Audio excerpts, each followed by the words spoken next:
If my water heater just fell in through the ceiling out of my attic and you answered the phone like you're at a circus, I'm not going to be happy about it.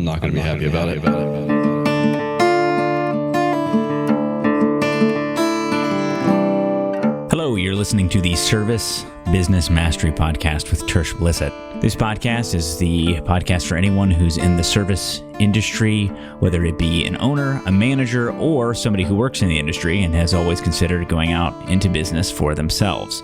And today on the podcast, we're going to talk about dispatching. So when we talk about the service business, there are service businesses that provide a service at their site.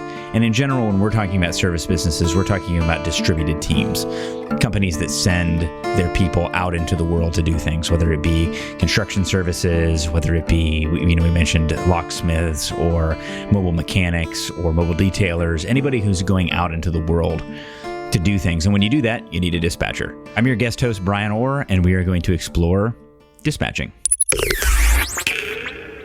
How's it going, Tersh? Pretty good. How about yourself? I'm doing all right, sitting here, and the power is back on here in Central Florida, and I'm happily sitting here in my office talking to you, so that's a good day. Today on the podcast, we're going to be talking about dispatcher responsibilities. This is an interesting one. We actually just hired a dispatcher, so I'm in an interesting position because I've been thinking about all of this. And dispatcher is a really hard job to describe. You think it's pretty straightforward, but there's a lot to it. It's impossible to describe, and you can put any description you like to on any web-based hiring software or program. No matter what, if someone hasn't been a dispatcher for an air conditioning or a plumbing or electrical company, they just cannot grasp the true responsibilities of a dispatcher. It is helpful if the company is well organized, but it's still a stressful job. It's an incredibly stressful job. So I guess the first question is, we'll just kind of talk about your business. Do you have a dedicated dispatcher? We do. We have a dedicated dispatcher and another girl that answers the phone and helps with the dispatcher's responsibilities. All right. So at Kalos, my business, we have several CSRs, so customer service representatives that do the phone answering. We actually have 3, and then 1 who does after hours.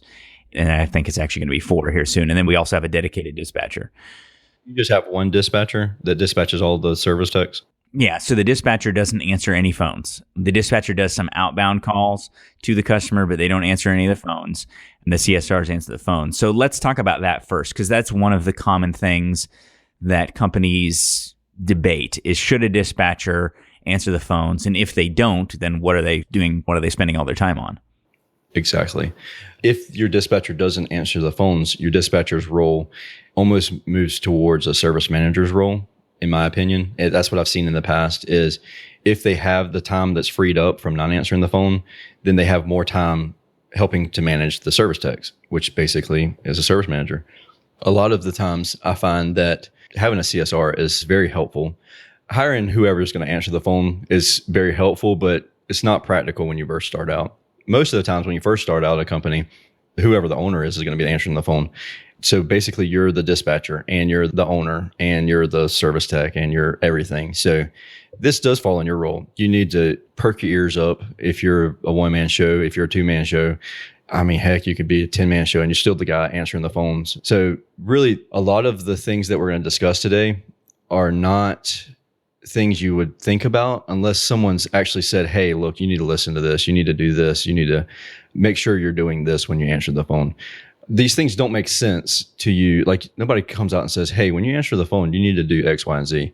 It's just things that we've done. And across the nation, across the world, you answer the phone different ways. You're going to pick up the phone here in Savannah, Georgia, and somebody's going to say, hey, yellow. You're like, what? Why are you saying colors? Yellow, yeah. How y'all doing today? How's it going, buddy?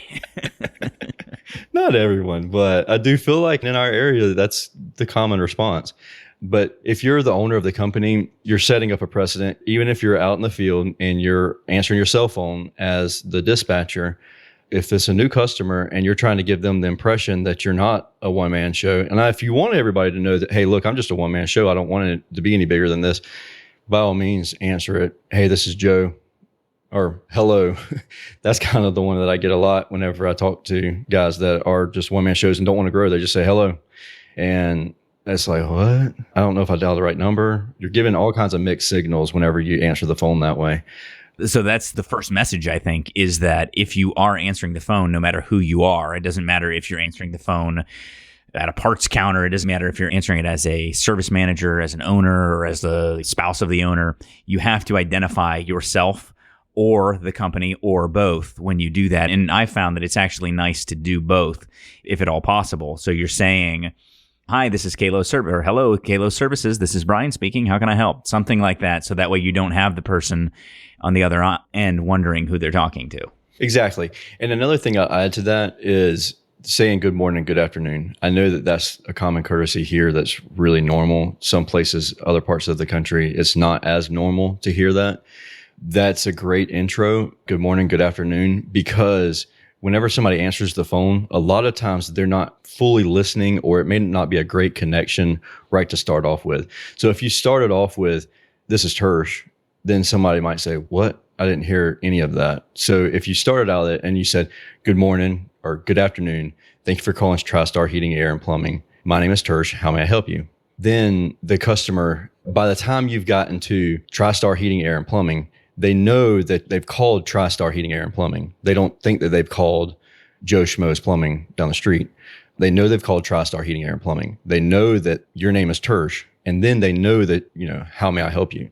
So the good morning, good afternoon is null and void, but if it's not there, then that amount of time, the customer may not have heard TriStar. They may have just heard plumbing, but they're needing an air conditioning company. So if they're reaching out to an air conditioning company, all they hear is plumbing, then they're liable to hang up or say, oh, who am I talking to? I'm sorry, I have the wrong number. I was looking for an air conditioning company. So it seems extremely trivial. I'm kind of a little anal about this whenever I'm talking to the girls in the office. I demand it pretty much. I need you to say, good morning, good afternoon. Thank you for calling TriStar Heating, Air, and Plumbing. And then the next thing is having that kind of smile in your voice, because that's more important than what you say. I mean, you can say a really nice line, but say it like you're busy or like you don't have time for the other person or like you're grouchy, and it doesn't come off. So cadence is huge, and having a smile in your voice is also really big. And one thing, because I've had some people who have worked for me who answer the phones almost too excited, and that can be a problem in and of itself. It's almost manic in the way that it is. My experience is that the best tone to answer the phone in is a conversational, warm, friendly tone that's evenly paced and nice and calm and kind of has a calming effect on the person who's answering the phone. Yeah. If my water heater just fell in through the ceiling out of my attic and you answered the phone like you're at a circus, I'm not going to be happy about it. So definitely normal conversation type voice. Just smile. It travels through your voice with just a smile, or a frown. A frown's going to travel just the same. So if you're mad at the world, it's instantly going to be picked up on by the customer. Great point. Smile. All right. So what's next? A big deal is when you put somebody on hold. That's a huge deal.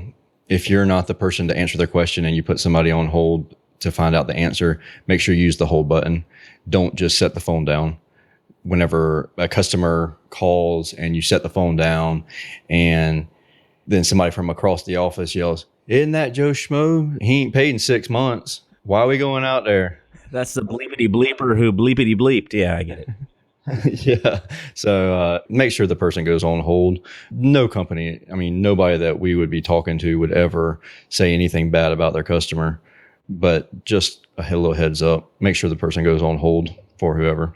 You can also, if you're sitting right next to whoever the phone call is for, you can debrief them on what's going on with the entire conversation as long as the person's on hold.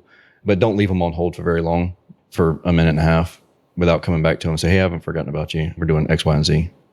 That goes to something that does depend on the size of your business. So obviously, if it's just you as the owner answering the phone, it's going to be slightly different. But the main thing is, you don't want something negative to bleed into their ear holes when you're talking. You don't want to have them hear something negative, which as a general rule, you don't want to be talking negative about your customers anyway, but sometimes things can even be perceived as negative. Right. But then the other thing that I would say is if you have a phone system, if you're at the stage in business where you do have a phone system, then I would suggest using a true hold, not just a mute. Because a mute, like, are you still there? What's going on? It is a little blank. And so generally, I'll ask my dispatchers and CSRs to say, is it okay if I put you on a brief hold to get an answer to that question? And then put them on hold. And my hold messages are actually messages from me talking in a very calm tone, almost casually to them. And we've gotten really good responses on that, as opposed to the typical, thank you for calling Kalo Services. We'll be right with you shortly. You know, that's very impersonal and feels very corporate. And so I just talk just like this in my whole music and just say, you know, I'm the owner of Kalos and your call is really important to us. I know it's frustrating sometimes to be put on hold, but trust me, we only do it when we absolutely have to. And bells and whistles are going off all around the office to make sure that somebody gets your answer quickly. Just little kind of casual conversation. I found it works really well. Your dad humor. I don't tell any dad jokes now. I try to stay away from that. Yeah, you make a great point. Putting somebody on mute, it's really easy, it's really fast, but they're sitting there in silence. And they assume they haven't gotten hung up on. But the thing about it is most of your cell phones now, whenever somebody does hang up on you, it's not like you hear a click or anything. It just is silent. And then you're looking at your phone every 30 seconds or so, wondering if somebody hung up on you. We're talking a lot about phones here, and this is with the assumption that the dispatcher is going to be answering the phones, which is, if you're a small business, you're the owner, dispatcher, and CSR. When you get to the next section, you have a separate dispatcher from the owner/service manager who also answers phones. And then the third step is you have separate management, CSRs, and dispatchers. And so obviously not every dispatcher is going to answer the phone, but phone etiquette and having the ability to speak on the phone in a positive, pleasant, good customer service way is a really important part of all this. Exactly. You don't want to say, I don't know, or no. That's a real pet peeve of mine. If I hear somebody on the phone say, nope, we can't do that, or no, we can't, or any of that stuff, it's like, we are problem solvers. That is our role. That's the reason why they called us. They have a problem. They need it solved. And we're the ones they reached out to. Mm-hmm. Just because you don't see a way you can fit them onto the schedule, you don't see this, that, or the other. The answer, no, we can't do that, or I don't know, it just really irks me, and it should irk any owner, because basically that dispatcher, that CSR is telling that customer that they are not as important as everybody else has already called in. So once you're as important as those other people are, we'll figure out a way to get you taken care of. This kind of falls into a general category that when people hear this, they're going to initially think, that's BS. But I think if you think it through, you'll find that this holds true. Don't tell customers what you can't do. Tell them what you can do. Mm-hmm. And so if somebody calls you and says, hey, I want you to sweep our parking lot, you don't say, no, we don't sweep parking lots. That's not how you say that. What you say is, we specialize in air conditioning repair, whatever you want to say. Do you have any of that sort of work that you'd like us to help you with? Like, that's an extreme example. But just tell people what you can do, not what you can't do. Like, hey, I need you here first thing in the morning. You don't say, we can't schedule first thing in the morning, because that's starting off with a negative. You say, we schedule in 4-hour windows because we can never be fully sure when a technician's going to clear up from a particular job. 8 a.m. in the morning was a bad example because you can schedule first calls sometimes. But so, sorry about the 8 a.m. in the morning. But so they ask for 2 p.m. in the afternoon. You don't say, no, we can't do that.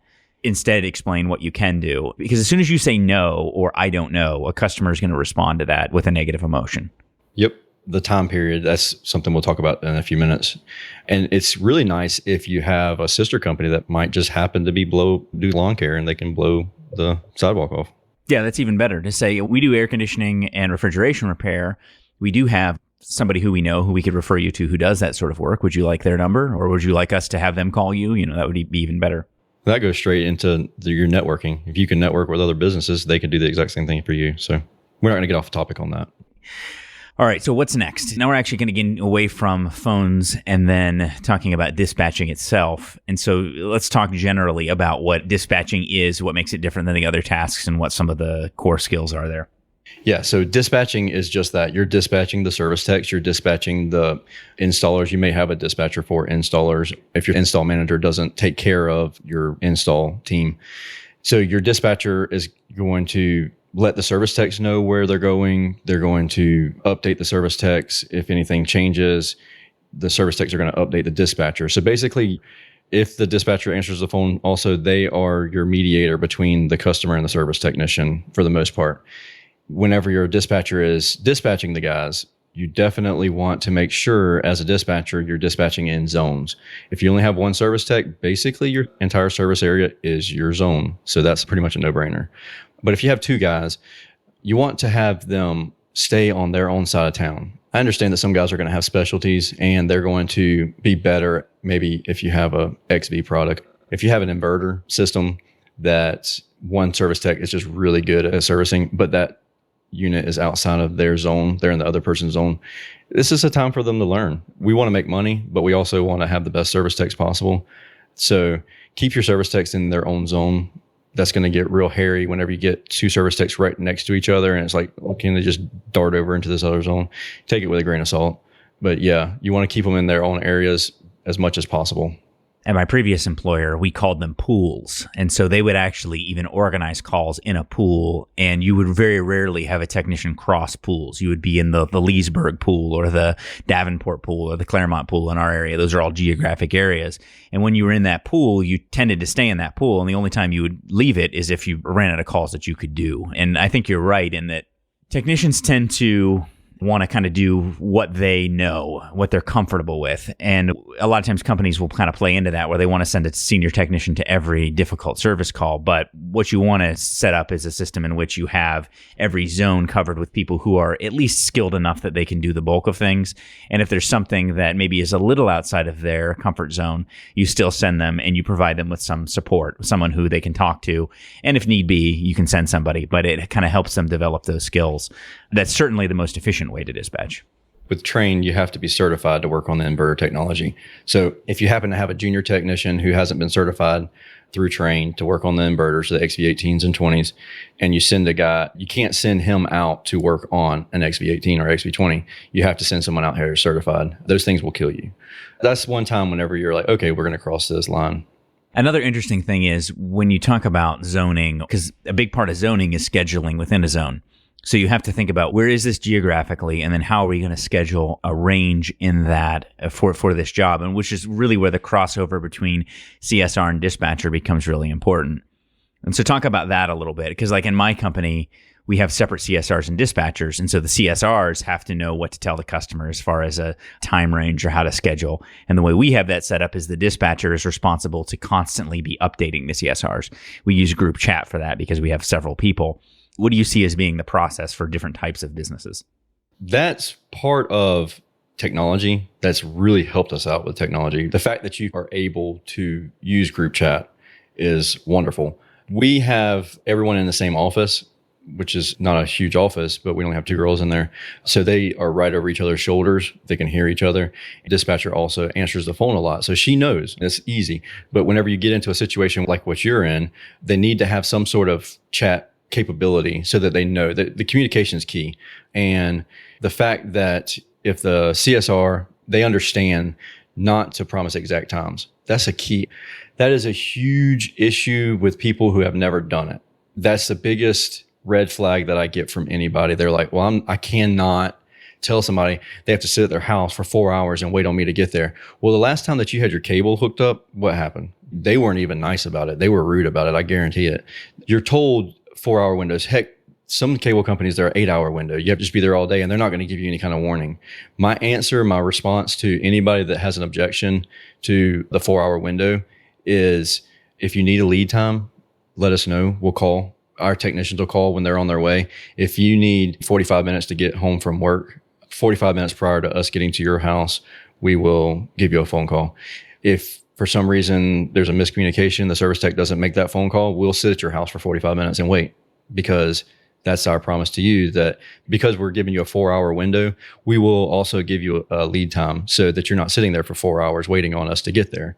The customer's experience is our number one goal, make sure they're satisfied customers. But to make that as streamlined as possible, I've found that giving that customer lead time. But then whenever you do that, also you call that customer and they say, hey, look, I'm not even close to being able to go. An emergency came up, I need to reschedule. That does so many things for you as a service tech, as a dispatcher. You're able to not send a guy 20 minutes across town because the homeowner's not there. It's really helpful to do that lead time if your technicians aren't calling on their way anyways. So 4-hour windows is sort of the standard window for a good sized company. When I first started, I would do 2-hour windows, but that was when I was really small and I had a really good grasp of everything that was going on, where everything was, when it was maybe me and 1 or 2 other technicians. But as you grow, and just by its very nature, when you have more technicians running around and there's more variability, that can get a little more tricky. It can also get easier in some ways because you can cover zones a little more easily, but there's just more for one person to manage. And going from 1 primary dispatcher to 2 primary dispatchers, that's a big leap. I mean, you're generally a pretty good sized company by the time you do that. And so you get to this point in a business where your dispatcher is extremely busy before you go to that second dispatcher, which means that it's hard for them to make perfect decisions. A lot of things go wrong within a day. And so that's where that 4-hour window comes into play. And like you said, the call ahead is huge. So offer the call ahead if somebody objects.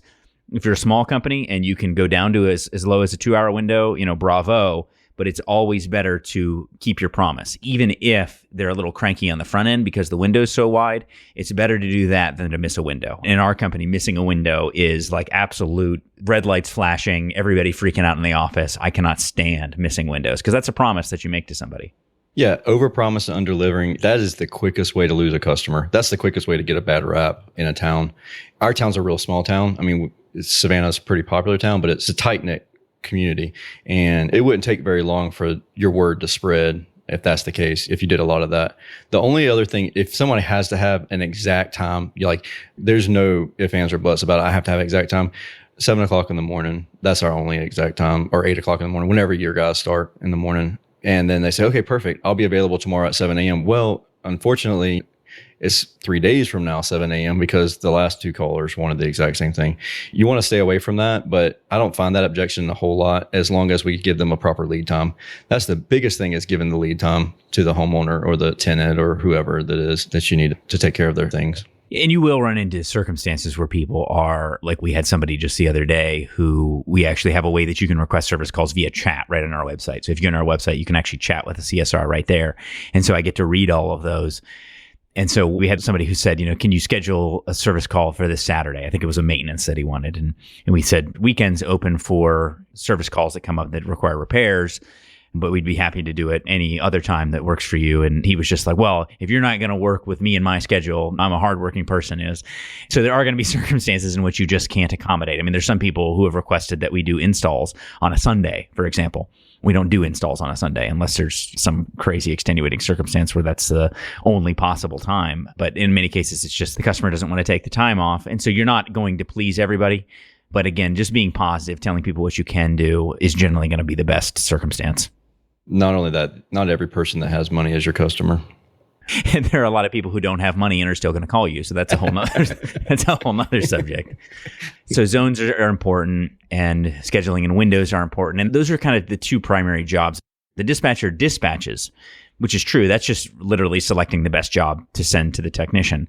But they also manage the schedule. And so when I write a job description for a dispatcher, I write dispatcher / scheduling manager, or scheduling supervisor or whatever, because they really are in charge of the calendar. That's their job, is to make sure that calendar stays in shape and that everybody can get to every job, regardless of whether you have CSRs or not.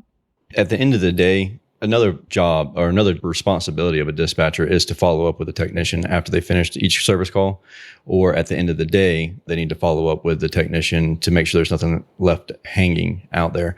A lot of companies will use dispatch software that leaves tickets open or has a parts order ticket option available. But the dispatcher still needs to follow up with the technician to make sure there's no extenuating circumstances or whatnot dealing with that part that needs to be ordered. Has the person been quoted the price, or is it that just a part that needs to be done? Somebody needs to follow up and quote them. Our technicians will quote prices on the site unless it's something weird that we have to get a special price for. Most of our prices are all in the flat rate price book, so they can quote the price right there on spot. But then if a part needs to be ordered, the dispatcher needs to get the part ordered and go through the whole process. But following through the last call of the day, or the last call that the service tech or the dispatcher is on site, because the service tech may be working 3 or 4 more hours after the dispatcher leaves, they're able to make sure that the schedule for the next morning is okay. So they're not getting into the office at 8 o'clock and receiving phone calls. Hey, your service tech said he'd be back out here today, but I haven't heard anything from anybody. Then you're scrambling around trying to get that customer taken care of because you didn't follow up with the service technician at the end of the day, the previous day. Yeah, and we have a centralized service software that we use. It's online. It's actually our own website we built. We call that auditing. And so the dispatcher, whenever a technician calls in standby, once they get them their next job, then they also go in and look at the notes in that job and just make sure that there's not anything stupid, like they didn't put in any of their notes, or it was incomplete and they didn't let parts know, or whatever the case may be. They're just taking a quick look at it and making sure that nothing dumb happened. I mean, in a perfect world, technicians would do all their paperwork perfectly. But as you and I both know, that's that's a challenge. If you give them an inch, they're going to take a mile. Now, do you give your service technicians all of their calls in the morning, or do you wait and give them one call at a time? It depends. If they're doing parts, we may give them a list of parts that they're going to do. Go do this blower wheel and then this motor and then this compressor. That can happen. But in most cases, our schedule occurs within a day cycle. I mean, there are calls on schedule, and maintenances would be another example. We may have 20 maintenances on schedule. Well, we'll give a guy 5 maintenances and pat him on the rear end, not literally, figuratively, pat him on the rear end and send him on his way. And that's what he does that day. But for service technicians who are doing repair and diagnosis, you know as well as I do, they could get into a job and it could take 3 hours or it could take 30 minutes. And that really makes a big difference. So in those cases, we're doing them one call at a time. We give them their first call and then go from there. Yeah, it's a dilemma that I find with technicians. They really want to know all their calls at the beginning of the day. And I could tell you every single one of your calls, but as soon as you walk out the door, that entire schedule could change. And you're just wasting everybody's time by sitting in here at the office in the morning and going over the schedule. And the worst thing is whenever they see their name, they see a customer that they know or they've dealt with, and they're like, oh man. And then they have it in their mind that they're going to have to go deal with that person at 3:00 in the afternoon. And the rest of their day is just screwed up. And then 3:00 rolls around and they're like, well, why don't I have to deal with so-and-so? And well, your schedule got changed all around and Jimmy's over there taking care of that and you don't have to worry about it. And so they've ruined their day because of that. There's all kinds of weirdness that is involved with technician schedule watching. And so one of the things is in the slow season, milking the clock because they know there's not much on schedule. That's one thing that can happen. Another thing that can happen is, we call it camping. At the end of the day, when they know there's only a couple calls left, they just sit there and wait before they call in standby to see if someone else will get the call. That's a huge thing. Technicians, they're like big children. And I think all adults are, but technicians especially, because they're so used to working on their own and not being directly managed in the same way that maybe people are when they're in an office environment. Everybody can see what's happening. And so some bad habits can develop. And that's also the role of a dispatcher. In some companies, their role is going to be more proactive where they are allowed to call techs on stuff. In other cases, they may just report to their manager. But either way, that's an important role of a dispatcher to say, hey, look, seems like every afternoon, Bob is taking a long time on his last few service calls. And then as soon as somebody else calls in standby, then he calls in standby. Because technicians notice this with each other all the time, which guys camp and which guys don't. And then the other thing is also dispatching appropriately so technicians aren't coming into the shop all the time. Because you get some techs who don't stock their trucks properly, don't have the proper paperwork on their truck, and they're always finding a reason to come back to the shop and get a cup of coffee, which is also something that a dispatcher, you really want them managing. Holy cow. There is nothing more frustrating than seeing 5 guys standing around my desk in the morning. Like, what are you doing? I'm just getting ready to go to my first call. Man, it's 8:30. What time are you supposed to be there? You're like, 8:00, but I had to come over here and restock my truck. You had to what? You came to the office this morning? I mean, seriously. And then you're just like, oh gosh, you just go leave my office. Yeah, and that's where, as a business owner and manager, you want there to be space for people to socialize. But generally, that's if you have weekly meetings, maybe give people 15 minutes, 20 minutes after the meeting where they have a chance to shoot the breeze. But that really needs to be it. I mean, if guys are standing around the office, they need to be cleaning their vans. If you have time to stand around the office, you have time to clean your van, you have time to wash it. So in my company, guys will often say, because we're family business, so we're all friends, they'll be like, oh, I'm not on the clock. It's like, I don't know if you're on the clock or not, and I have no way to prove it. So if you're here, you need to either be doing something productive, like cleaning your truck, or doing whatever you're here to do, or you need to be running out and doing your job. That's it.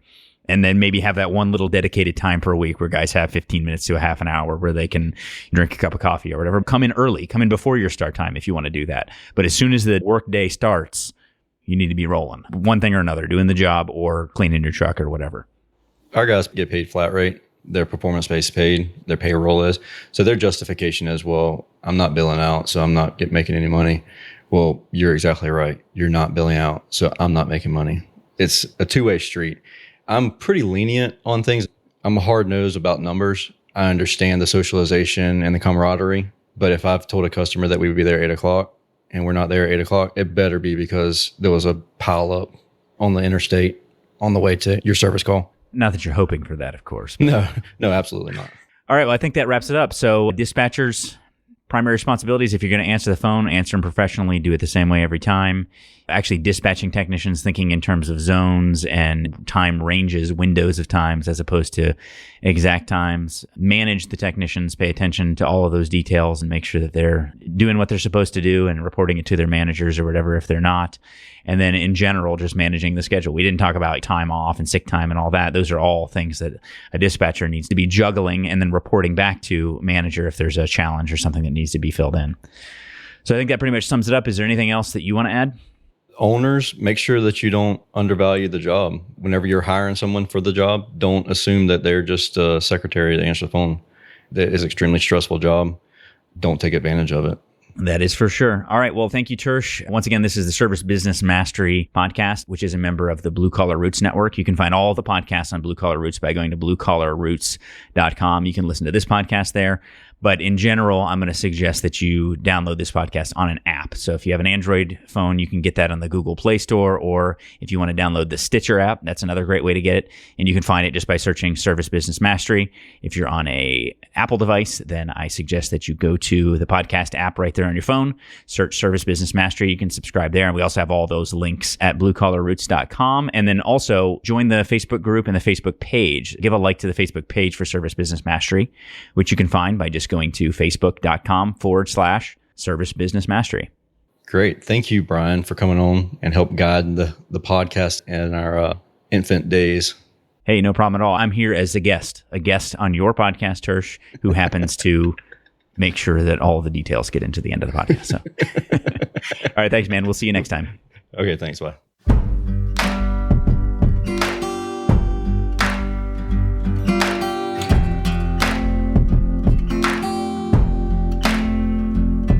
Hey, thanks for still being here and listening all the way to the end. One final thing from me is that I'm really excited about this particular podcast because it provides a really good service to people who are often in a position where they really need it, and that is business owners, business managers, getting to that place where they kind of feel alone. And a lot of the content that's out there in the world, while it's very good, is created by people who have a strong motivation to sell their courses or their content to you as an owner. And that's all very good and maybe a great time for that. And we maybe even talk to some of those people. But for some of you, you don't have time to even stop and think. And this is a way that you can consume this content while you're still out there working, while you're still out there driving around, doing jobs, doing proposals, that sort of thing. This is something you can kind of plug in your ear and maybe get a little encouragement and maybe some tips to make your life easier. So thanks for spending this 45 minutes or so with us here. I'm Brian Orr, and we will talk at you next time on Service Business Mastery.